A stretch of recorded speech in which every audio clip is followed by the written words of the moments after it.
যে পত্রিকা থেকে এই নিউজটির সূত্র, এই পত্রিকার উপর আওয়ামী লীগের কোনো ভরসা নাই, বিএনপিরও আজকাল একটু কম ভরসা আছে। পত্রিকাটার নাম হচ্ছে আমার দেশ, আর আমার দেশ মানে মাহমুদ ভাই। তিনি বেশ কিছু চাঞ্চল্যকর তথ্য সবসময় তার পত্রিকায় প্রকাশ করেন, আর বেশিরভাগ নিউজই থাকে ভারত, তারপর হচ্ছে ধরেন আওয়ামী লীগ। এখন তিনি আজকে যে নিউজটা তার পত্রিকার লিড নিউজ হিসেবে আনছেন, এটা অনেকের কাছে বিশ্বাস হয় নাই, আবার অনেকের কাছে হয়তো বিশ্বাস হয়েছে। এখন ঘটনা কি, ডক্টর ইউনূসকে হটানোর পরিকল্পনা নিয়ে শেখ হাসিনা এবং ওনার মেয়ে পুতুলের মধ্যে তর্কাতর্কি হয়েছে। এখন এই তর্কাতর্কির খবর কি, ওনারা কি পাবলিকলি তর্কাতর্কি করছেন কোন রেস্তোরাঁতে বৈশা অথবা সামনে নেতাকর্মীদের নিয়ে মাঝি কথার কথা ধরেন তর্কাতর্কি করছে?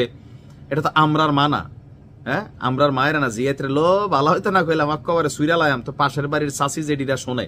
কিন্তু শেখ হাসিনা বা পুতুল যখন কথা বলেন নিশ্চয়ই এরকম টোনে যে দরজা বের হইয়া পাশের রুমে যাবে, নিশ্চয়ই এরকম টোনে কথা বলেন না। সো বিষয়টা হচ্ছে তথ্যটা কই থেকে আসছে। আচ্ছা দেখি ঘটনা কি। ঘটনা হচ্ছে দিল্লিতে শেখ হাসিনার গোপন আস্তানা থেকেই চলছে নাশকতার গোপন প্রস্তুতি। তো নাশকতা কি, আন্দোলনের পরিচালনার যে কৌশল তা নিয়ে শেখ হাসিনা এবং ওনার মেয়ে পুতুলের মধ্যে গত 4 নভেম্বর কথা কাটাকাটি হয়েছে। কি কথা কাটাকাটি হয়েছে?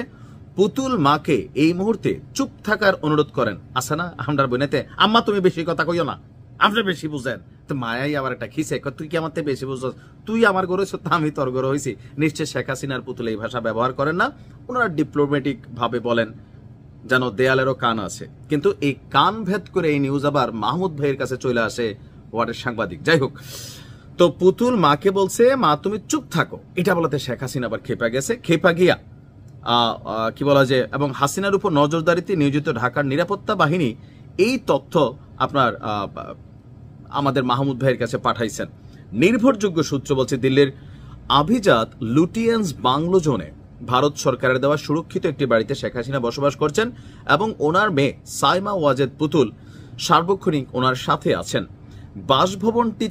বাসভবনটিকে কার্যত একটি ওয়ার রুম হিসেবে ব্যবহার করা হচ্ছে। এখানে নিয়মিত শারীরিক চেক আপের জন্য চিকিৎসক, নার্স, বড় কোনো সমস্যা দেখা দিলে বিশেষজ্ঞ চিকিৎসকের ব্যবস্থা নরেন্দ্র মোদী করে দিয়েছে।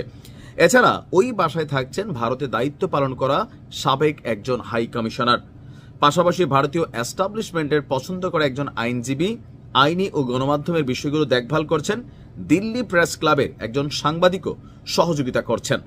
তো কারা সেই সাংবাদিক, কোন সাংবাদিক, এটা সম্পর্কে জানা যায়নি। সূত্র বলছে ডক্টর ইউনূসের বিরুদ্ধে আন্দোলন নিয়ে পরিকল্পনা কিভাবে সাজানো যায় এবং দ্রুত সফলতা পাওয়া যায় তা নিয়ে একটা বৈঠক ছিল, এবং ওই বৈঠকে পুতুল মাকে এই ধরনের তৎপরতা বন্ধ রাখার কথা বললে শেখ হাসিনা রেগে যান। এখন এই যে তথ্য উপাত্ত আমরা মোটামুটি মামের মধ্যে তর্ক বিতর্ক এতটুকু আমরা দেখলাম যে ওই দিন সন্ধ্যা থেকে রাত 10টা পর্যন্ত 4 ঘন্টা ব্যাপী বৈঠক ছিল, আর সেখানে আওয়ামী লীগ এবং আইন শৃঙ্খলা রক্ষাকারী বাহিনীর 10 জন গুরুত্বপূর্ণ ব্যক্তি সাবেক, তাদের মধ্যে এই বৈঠক অনুষ্ঠিত হয়। আর এখানে নাকি আমাদের অনেক ব্যক্তিদের নাম এখানে পত্রিকায় আসছে, আমি ওদিকে যাচ্ছি না। আর সাবেক আওয়ামী লীগের যারা বড় বড় এমপি ছিলেন লাইক সাইফুল ইসলাম, চট্টগ্রাম মহানগর যুবলীগের সাবেক আহ্বায়ক, অনেকের নাম এখানে সামনে আসছে। তো অর্থ যোগানদাতাদেরও এখানে তথ্যপত্র কালেকশন করা হয়েছে। নাশকতার ব্লু প্রিন্ট, ককটেল হামলা হবে, এগুলো এখানে বলা হয়েছে। এখন আসলে পুতুল কিনিয়া মা হাসিনার সাথে বাদাবাদি করছেন, তর্কাতর্কি করছেন আন্দোলনের কৌশল নিয়ে, এটার ইন্টারনাল ইস্যুটা আসলে আমরা জানতে পারিনি। এতটুকু ছিল তথ্য, বিশ্বাস করলে করেন, না করলে নাই। আজকের মতো বিদায়, আসসালামু আলাইকুম।